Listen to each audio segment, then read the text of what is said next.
밤에 화장실 때문에 3번 이상 깨시는 분, 낙상 위험이 2배 이상 높아집니다. 이건 단순한 통계가 아닙니다. 미국 비뇨기과학회에서 발표한 연구 결과입니다. 그런데 놀라운 사실이 있습니다. 우리나라 60세 이상 성인 중 절반 이상이 이 증상을 갖고 계십니다. 그런데 이렇게 흔한 증상인데 대부분 이렇게 생각하신다는 겁니다. 나이 들면은 원래 그런 거지. 늙으면은 잠이 없는 게 당연한 거 아닌가? 여러분, 이건 노화가 아닙니다. 우리 몸이 보내는 경고 신호입니다. 오늘 영상에서는 약 없이 누구나 집에서 실천할 수 있는 방법을 알려드립니다. 모르고 방치하시면 기억력 저하, 만성 피로, 그리고 낙상 사고까지 이어질 수 있습니다. 끝까지 함께 해 주십시오. 자, 그럼 시작하겠습니다. 안녕하십니까? 김현우 교수입니다. 오늘은 많은 분들이 가볍게 넘기시는 야간요에 대해 말씀드리겠습니다. 먼저 정확한 기준부터 짚어드리겠습니다.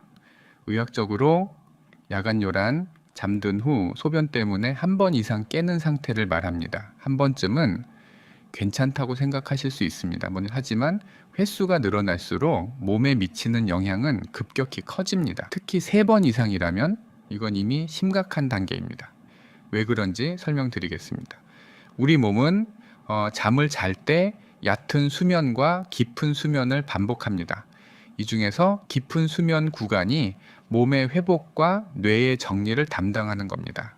그런데 밤에 화장실을 가려고 깨면 이 깊은 수면이 끊어지게 됩니다. 한번 끊어진 깊은 수면은 다시 잠들어도 쉽게 돌아오지 않습니다. 결과적으로 여러 번 깨시는 분들은 아무리 오래 주무셔도 몸이 제대로 쉬지 못하는 겁니다. 이게 하루 이틀이면 괜찮습니다.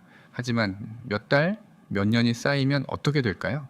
집중력이 떨어집니다. 기억력이 흐려집니다. 낮 동안 만성 피로에 시달리게 되는 겁니다. 일상생활에도 영향이 큽니다. 손주를 돌봐야 하는데 체력이 안 따라줍니다. 경로당이나 모임에 나가기가 꺼려집니다. 낮에 졸리니까 외출 자체가 부담이 됩니다. 요즘 왜 이렇게 의욕이 없지? 예전엔 안 그랬는데 이렇게 느끼신다면은 밤잠을 제대로 못 주무신 게 원인일 수 있습니다. 그리고 가장 걱정되는 문제가 있습니다. 밤에 화장실 가시다가 넘어지는 사고입니다. 어두운 새벽 잠이 덜 깬 상태에서 일어나시면 균형 감각이 많이 떨어져 있는 상태입니다. 눈은 떴지만 뇌는 아직 잠에서 덜 깬 상태. 이때 급하게 움직이시면 위험합니다. 실제로 야간요가 있는 분들의 낙상 위험은 2배 이상 높다는 연구 결과가 있습니다. 문제는 낙상 자체가 아닙니다. 그 이후가 더 심각합니다. 60세 이상에서 낙상으로 인한 골절이 발생하면 고관절 골절인 경우가 많습니다. 고관절 골절은 단순한 뼈 부러짐이 아닙니다. 수술이 필요하고 회복 기간이 길고 그 사이에 폐렴이나 혈전 같은 합병증 위험이 높아집니다. 통계를 보면은 더 놀랍습니다. 고관절 골절 환자의 약 20%가 1년 내에 사망한다는 보고가 있습니다. 밤에 화장실 한번 가려다가 이런 일이 생길 수 있다는 겁니다. 골절로 이어지면 회복까지 오랜 시간이 걸립니다. 그 사이에 근육은 빠지고 체력은 떨어지고 일상으로 돌아오기가 점점 어려워집니다. 여러분, 야간요는 단순한 불편이 아닙니다. 전신 건강에 영향을 미치는 중요한 신호라는 점 꼭 기억하십시오. 그동안 혼자 참고 계셨다면은 오늘부터는 조금 다르게 생각하셔야 합니다. 그렇다면은 왜 나이가 들수록 이 증상이 심해지는 걸까요? 한 가지 질문을 드리겠습니다. 낮에 화장실 가는 횟수와 밤에 화장실 가는 횟수, 이 둘이 같아야 정상일까요? 맞습니다. 같으면 안 됩니다. 밤에는 소변이 훨씬 적게 만들어져야 정상입니다. 왜 그런지 설명드리겠습니다. 우리 몸에는 항긴요 호르몬이라는 것이 있습니다. 의학 용어로는 바소프레신이라고 부릅니다. 이 호르몬은 신장에 신호를 보내서 소변 생성을 줄이는 역할을 하는 겁니다. 신장은 하루에 약 180리터의 혈액을 걸러냅니다. 이 중에서 대부분은 다시 흡수되고 약 1리터에서 2리터 정도만 소변으로 배출됩니다. 항긴요 호르몬이 분비되면은 신장에서 수분 재흡수가 늘어납니다. 그만큼 소변량이 줄어드는 겁니다. 그리고 이 호르몬은 밤에 잠들면 분비량이 확 늘어납니다. 보통 밤 10시에서 새벽 4시 사이에 가장 많이 분비됩니다. 덕분에 건강한 사람은 밤새 6시간, 7시간을 자도 화장실에 가지 않고 푹 잘 수 있는 겁니다. 20대, 30대 때를 떠올려 보십시오. 밤새 한 번도 안 깨고 주무셨을 겁니다. 그게 바로 호르몬이 제대로 작동하고 있었다는 증거입니다. 그런데 문제가 있습니다. 나이가 들수록 이 호르몬의 분비가 점점 줄어듭니다. 연구에 따르면 60세 이후에는 이 호르몬의 야간 분비량이 젊을 때의 절반 수준으로 떨어집니다. 특히 60세 이후부터는 밤에도 나처럼 소변이 계속 만들어지게 됩니다. 방광이 나빠진 게 아닙니다. 소변 생성을 조절하는 시스템 자체가 흔들리기 시작하는 겁니다. 여기에 스트레스가 더해지면은 상황은 더 나빠집니다. 스트레스를 받으면은 코르티솔이라는 호르몬이 분비되는데 이게 항인효 호르몬의 작용을 방해하게 됩니다. 불규칙한 수면도 마찬가지입니다. 잠드는 시간이 매일 바뀌면은 우리 몸은 언제 호르몬을 분비해야 할지 혼란을 겪게 됩니다. 결국 밤에도 소변이 계속 만들어지고 방광이 차면 깨어날 수밖에 없는 겁니다. 야간뇨의 첫 번째 원인은 바로 이 호르몬 시스템의 변화입니다. 하지만 이게 전부가 아닙니다. 두 번째 원인은 훨씬 더 가까운 곳에 있습니다. 바로 우리가 매일 먹는 음식입니다. 혹시 식사를 짜게 하시는 편입니까? 국물 요리 좋아하시고 찌개나 젓갈 자주 드시는 분들 많으실 겁니다. 된장찌개 한 그릇에 나트륨이 약 2000mg, 김치찌개는 2500mg까지 들어 있습니다. 세계보건기구에서 권장하는 하루 나트륨 섭취량이 2000mg입니다. 찌개 한 그릇이면은 하루 권장량을 넘기는 겁니다. 그런데 한국인의 평균 나트륨 섭취량은 하루 3300mg이 넘습니다. 권장량의 거의 2배에 가깝습니다. 그런데 이 짠 음식이 야간뇨를 악화시키는 주범 중 하나입니다. 왜 그런지 설명드리겠습니다. 우리 몸에는 나트륨과 칼륨이라는 전해질이 있습니다. 이 둘은 체내 수분의 양을 조절하는 아주 중요한 역할을 합니다. 나트륨은 수분을 붙잡아 두고 칼륨은 수분을 배출하도록 돕습니다. 이 둘의 균형이 맞아야 우리 몸의 수분 조절이 정상적으로 이루어지는 겁니다. 이상적인 나트륨 대 칼륨 비율은 1대1입니다.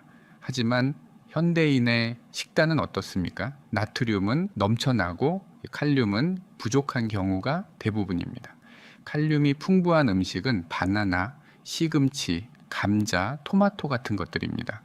하지만은 이런 음식을 매일 충분히 드시는 분이 얼마나 계실까요? 결과적으로 나트륨 대 칼륨 비율이 2대1, 심하면 3대1까지 벌어지는 경우가 많습니다. 짜게 먹으면은 나트륨이 수분을 붙잡습니다. 특히 낮 동안에는 이 수분이 몸 곳곳에 쌓이게 됩니다. 그러다가 밤이 되면 어떻게 될까요? 낮에는 땀으로도 수분이 빠져나가지 않습니까? 하지만은 밤에는 땀 배출이 거의 없습니다. 결국 낮 동안 쌓였던 수분이 밤에 소변으로 한꺼번에 빠져나오는 겁니다. 신장 입장에서는 밤에 일을 더 많이 해야 하는 상황이 됩니다. 소변이 계속 만들어지고 방광이 차고 결국 깨어날 수밖에 없습니다.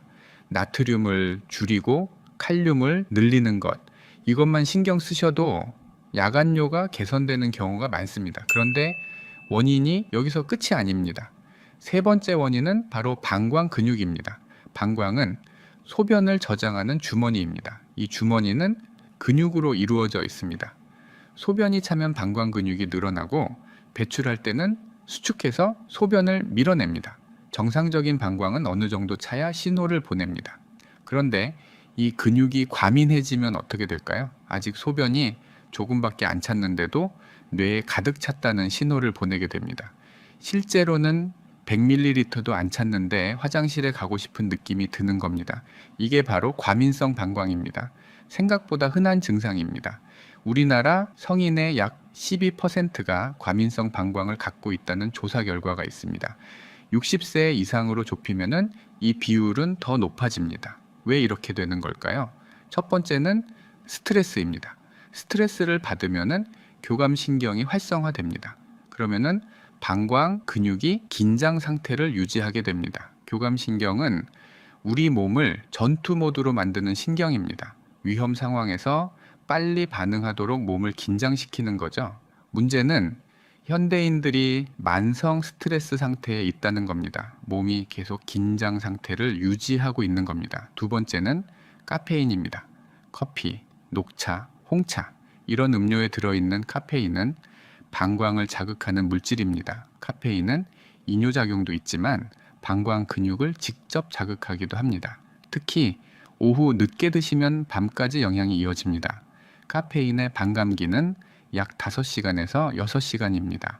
오후 3시에 커피를 드시면은 밤 9시에도 절반이 몸에 남아 있는 겁니다. 세 번째는 수면 부족입니다. 잠이 부족하면 자율신경계가 불안정해집니다.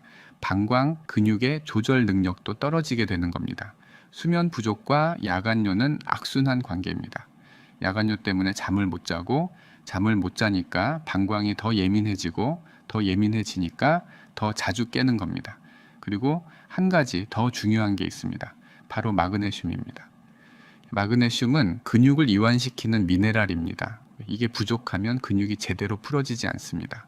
그런데 현대인의 약 70%가 마그네슘이 부족한 상태라는 연구 결과가 있습니다. 토양의 마그네슘 함량이 줄어들면서 채소나 과일의 마그네슘 함량도 함께 줄었기 때문입니다. 50년 전과 비교하면은 식품 속 마그네슘 함량이 절반 이하로 떨어졌습니다. 방광 근육도 마찬가지입니다. 마그네슘이 부족하면 방광이 계속 긴장 상태를 유지하게 됩니다. 조금만 소변이 차도 민감하게 반응하는 겁니다. 정리하겠습니다. 야간뇨의 3가지 핵심 원인. 첫째, 항긴뇨 호르몬 분비 감소. 둘째, 나트륨 과다와 칼륨 부족. 셋째, 방광 근육의 과민화. 이 3가지가 동시에 작용하면은 밤에 서너 번씩 깨는 상황이 만들어지는 겁니다. 그렇다면 이 3가지를 한꺼번에 해결할 방법은 없을까요? 있습니다. 그것도 아주 가까운 곳에 있습니다. 바로 바나나입니다.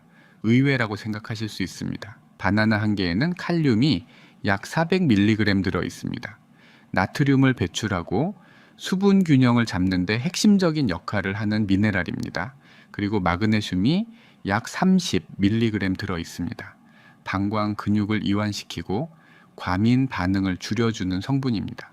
마지막으로 트립토판이라는 아미노산이 있습니다.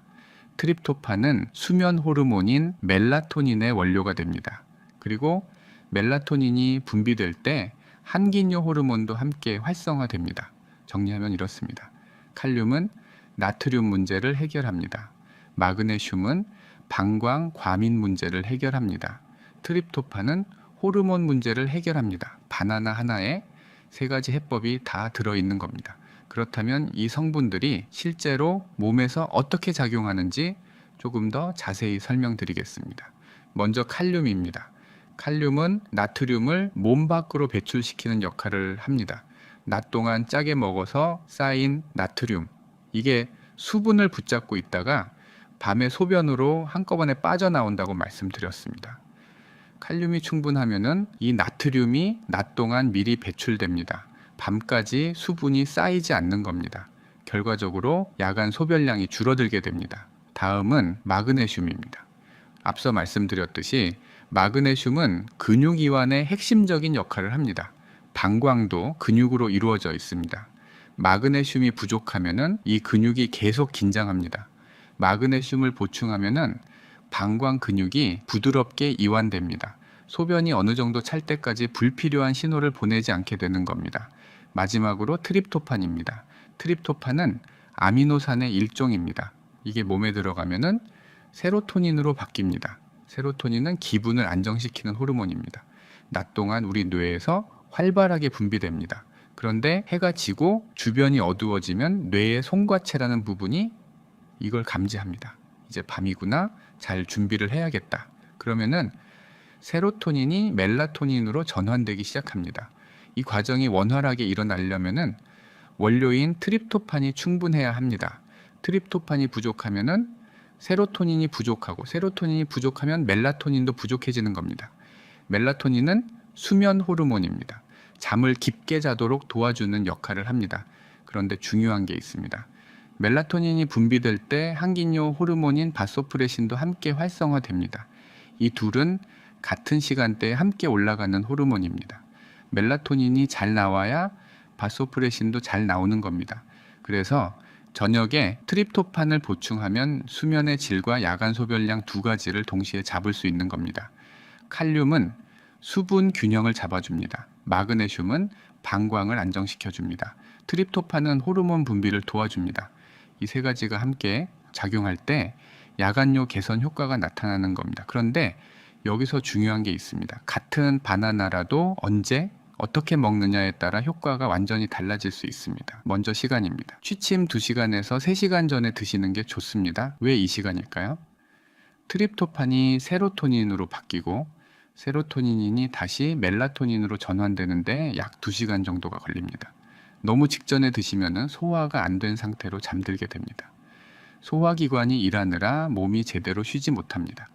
너무 일찍 드시면 트립토판이 멜라토닌으로 전환되는 타이밍이 맞지 않습니다. 저녁 식사 후 1~2시간 지나서 드시면 적당합니다. 10시에 주무신다면 7시에서 8시 사이가 좋습니다. 다음은 온도입니다. 차가운 바나나는 피하십시오. 냉장고에서 막 꺼낸 바나나는 위장에 부담을 줍니다. 차가운 음식은 소화기관의 혈류를 줄입니다. 영양소 흡수 효율이 떨어지게 됩니다. 특히 시니어분들은 소화력이 예전 같지 않습니다. 따뜻하게 드시는 게 훨씬 좋습니다. 전자레인지에 30초 정도 돌리시거나 팬에 살짝 구워서 드시면 됩니다. 구우면 바나나가 더 달아지고 부드러워집니다. 소화도 훨씬 잘 됩니다. 여기에 계피 가루를 조금 뿌려 드시면 더 좋습니다.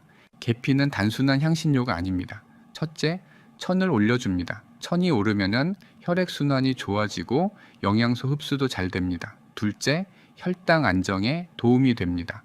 바나나는 당분이 있는 과일입니다. 계피가 혈당이 급격히 오르는 것을 막아줍니다. 셋째, 항산화 성분이 풍부합니다. 세포 노화를 늦추는 데 도움이 됩니다. 계피 가루 반 티스푼 정도면 충분합니다. 바나나와 계피, 이 조합을 기억해 두십시오. 양은 하루 1개면 충분합니다. 많이 먹는다고 효과가 더 좋아지는 게 아닙니다. 바나나는 칼륨 함량이 높은 과일입니다. 하루에 2개, 3개씩 드시면 오히려 칼륨 과잉이 될 수 있습니다. 당뇨가 있으신 분은 반 개부터 시작하시는 게 좋습니다. 바나나 1개에 탄수화물이 약 27g 들어 있습니다. 혈당 변화를 확인하면서 조절하시면 됩니다. 익은 바나나보다 약간 덜 익은 바나나가 혈당 상승 폭이 적습니다. 껍질에 갈색 반점이 너무 많지 않은 것을 고르십시오. 그리고 반드시 주의하셔야 할 분들이 있습니다. 신장 질환이 있으신 분, 신장 기능이 떨어지면 칼륨 배출이 잘 안 됩니다. 칼륨이 쌓이면 심장에 무리가 갈 수 있습니다. 심장 질환이 있으신 분, 특히 부정맥이 있으신 분은 칼륨 섭취에 주의가 필요합니다. 칼륨 보존성 이뇨제를 복용 중이신 분, 이 약은 칼륨 배출을 줄이는 약입니다. 여기에 칼륨을 추가로 섭취하면 위험할 수 있습니다. 이런 분들은 반드시 담당 의사와 상담 후 드시기 바랍니다. 무조건 좋다고 드시면 안 됩니다. 본인의 건강 상태를 먼저 확인하십시오. 바나나와 함께 실천하시면 좋은 습관들도 알려드리겠습니다. 첫째, 저녁 6시 이후로는 물을 적게 드십시오. 목이 마르면 한 모금씩만 드시면 됩니다. 벌컥벌컥 마시면 그만큼 밤의 소변으로 나옵니다. 둘째, 잠들기 전에 다리를 올리고 10분간 누워 계십시오. 낮 동안 다리에 고인 수분이 순환되면서 잠들기 전에 미리 소변으로 배출됩니다. 자기 전에 화장실 한번 다녀오시면 밤에 덜 깨십니다. 셋째, 낮잠은 30분을 넘기지 마십시오. 낮잠을 오래 자면 밤에 깊은 잠이 안 옵니다. 수면 리듬이 무너지면 항긴료 호르몬 분비도 불규칙해집니다. 넷째, 저녁 술은 피하십시오. 술은 이뇨 작용이 있습니다. 맥주 한 잔이 화장실 2~3번으로 돌아옵니다. 바나나만 드시는 것보다 이런 습관들을 함께 실천하시면 효과가 훨씬 좋습니다. 이론만 말씀드리면 와닿지 않으실 수 있습니다. 실제 사례를 하나 소개해 드리겠습니다. 부산에 사시는 67세 남성분이 계셨습니다. 은퇴 후 택배 아르바이트를 하고 계신 분이었습니다. 이분이 처음 오셨을 때 이렇게 말씀하셨습니다. 선생님, 밤에 4~5번은 깹니다. 화장실 다녀오면은 또 잠들기가 힘들고요. 아침에 일어나면은 자고 일어난 건지 뭔지 모르겠어요. 밤에 한번 깨면은 다시 잠드는데 30분. 그렇게 4~5번을 깨시니 실제로 주무시는 시간은 서너 시간밖에 안 되는 겁니다. 택배 일을 하시다 보니 체력이 중요한데 낮에 너무 피곤해서 실수도 잦아지셨다고 했습니다. 물건을 잘못 배달한 적도 있고 운전 중에 졸음이 와서 위험한 적도 있었다고 하셨습니다. 가장 힘든 건 가족들한테 미안한 마음이라고 하셨습니다. 밤에 자꾸 일어나니까 옆에서 주무시는 부인분도 같이 깨시고 본인도 예민해져서 사소한 일에 짜증을 내게 된다라고 하셨습니다. 검사를 해보니 특별한 질환은 없었습니다. 전형적인 야간요 증상이었습니다. 저는 이분께 오늘 말씀드린 내용을 설명드렸습니다. 저녁에 국물 음식을 줄이시고 오후 3시 이후로는 커피를 끊으시고 잠들기 2~3시간 전에 따뜻한 바나나를 드시라고 또 했습니다. 처음에는 반신반의 하셨습니다. 바나나 하나로 뭐가 달라지겠어요? 그래도 한번 해보시겠다고 하셨습니다. 일주일 후에 연락이 왔습니다. 선생님, 확실히 뭔가 다릅니다. 예전에는 4~5번 깼는데 지금은 2~3번으로 줄었어요. 한 달 후에 다시 오셨을 때는 표정이 완전히 달라져 있었습니다. 이제 한번 깰까 말까 합니다. 어떤 날은 아예 안 깨고 아침까지 자요. 이게 얼마만인지 모르겠습니다. 낮 동안의 변화는 더 컸습니다. 만성 피로가 사라졌다고 하셨습니다.